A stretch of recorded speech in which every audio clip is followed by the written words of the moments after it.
Hello students, आज हम वैद्य द्विध्रुव की स्थितिज ऊर्जा के लिए सूत्र निकालेंगे, जबकि कल हमने उस पर किए गए कार्य के लिए सूत्र निकाला था। दोनों व्यंजक एक जैसे हैं, सिर्फ फर्क थोड़ा सा है कोण अर्थात एंगल का। आपको ये समझना बहुत ज्यादा जरूरी है कि किए गए कार्य के लिए सूत्र निकालते समय कौन सा एंगल कहां से कहां तक लेना है और स्थितिज ऊर्जा का सूत्र निकालते समय कौन सा एंगल कहां से कहां तक लेना है। ठीक है, समझते हैं। यहाँ देखिए, यहाँ हम पहले ही बता दें आपको कि जब हमने किए गए कार्य के लिए सूत्र निकाला था तो उसमें आप यहां से द्विध्रुव को ऐसे घुमा रहे थे, अर्थात 0 डिग्री से किसी भी पोजीशन तक, थीटा कोई भी पोजीशन हो सकती है।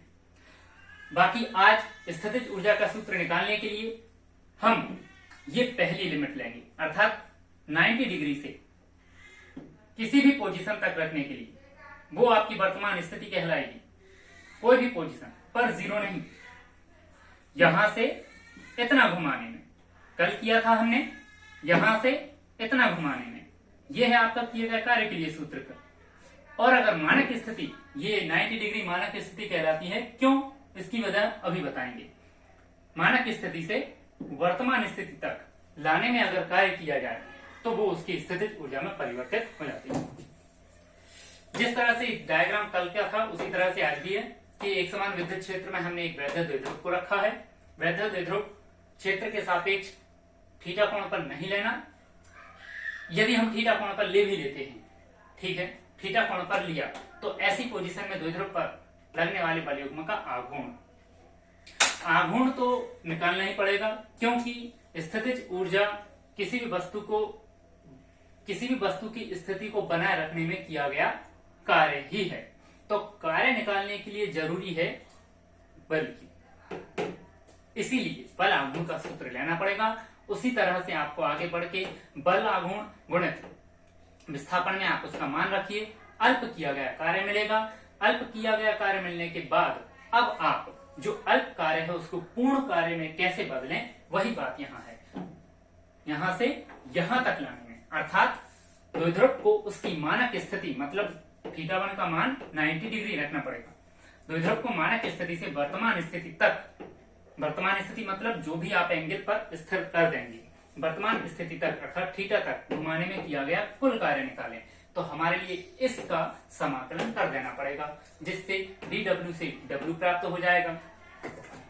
w प्राप्त होने के बाद लिमिट रखनी पड़ेगी θ1 से θ2 तक। θ1 है 90 डिग्री और θ2 है वर्तमान स्थिति अर्थात थीटा, और टाउ का मान ये यहां से रखा, जो नियतांक है बाहर निकाला, साइन थीटा का समाकलन माइनस कॉस थीटा, माइनस को बाहर रखते हुए इसमें लिमिट रखिए, उच्च सीमा माइनस निम्न सीमा।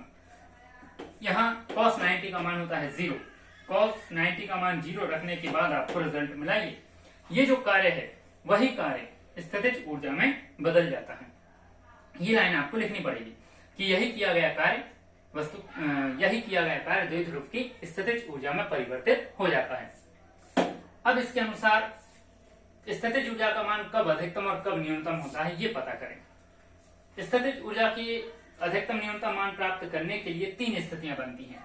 जैसे कि पहली स्थिति में यदि हम थीटा का मान 90 डिग्री लेते हैं, मान लो 90 डिग्री लेते हैं, तो 90 डिग्री इस सूत्र में रखें तो आपको मिलेगा 0, क्योंकि 0 से टोटल 0 हो जाएगा। तो इससे क्या क्लियर होता है कि जब द्विध्रुव विद्युत क्षेत्र के लंबवत रखा होता है तो ऐसी स्थिति में उस द्विध्रुव पर किया गया कार्य या उस द्विध्रुव की स्थितिज ऊर्जा शून्य होती है, मतलब कि उसकी स्थितिज ऊर्जा कुछ भी नहीं होती, जो प्रारंभिक पोजीशन जो प्रारंभिक स्थिति कही जा सकती है।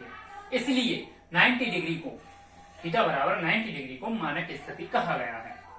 दूसरी स्थिति में अगर हम देखें तो दूसरी स्थिति में थीटा इक्वल 0 डिग्री ले लेते हैं। थीटा इक्वल 0 डिग्री लेना मतलब कि द्विध्रुव जो है क्षेत्र के समांतर है। द्विध्रुव क्षेत्र के समांतर होने पर जब हम इसका मान इसमें रखते हैं तो cos 0 का मान होता है 1। cos 0 का मान 1 रखने से आपको मिला u का मान माइनस PE, जो कि न्यूनतम है। मतलब ये कि जब द्विध्रुव को विद्युत क्षेत्र के समांतर उसके अनुदिश रखा जाता है तो ऐसी स्थिति में द्विध्रुव की स्थितिज ऊर्जा ऋणात्मक अर्थात सबसे कम होती है। लेकिन जब वैद्युत द्विध्रुव को विपरीत दिशा में, क्षेत्र की विपरीत दिशा में रखना, क्षेत्र की विपरीत दिशा में रखना मतलब ऐसे से ऐसा रख देना, मतलब आप समझ गए कि इसका मुंह अगर यहां है प्लस और यहां माइनस, तो ऐसा घुमा दें और फिर रखें, तो ये पोजीशन कहलाएगी 180 अंश के कोण पर ई के सापेक्ष। तो थीटा बराबर 180 अंश रखें। थीटा बराबर 180 अंश रखने से cos 180 अंश का मान होता है -1, जिसकी वजह से ये प्लस में, मतलब अधिकतम ऊर्जा। क्यों? क्योंकि U का मान, जो U का मान है वह पॉजिटिव धनात्मक प्राप्त हुआ है, इसलिए स्थितिज ऊर्जा अधिकतम होगी। ऐसे हम यूं कह सकते हैं कि जब वैद्युत द्विध्रुव को विद्युत क्षेत्र की विपरीत दिशा में रखा जाता है तो द्विध्रुव की स्थितिज ऊर्जा अधिकतम होती है। ठीक है बच्चों, आज के लिए इतना ही काफी, बाकी कल मिलते हैं। नमस्ते।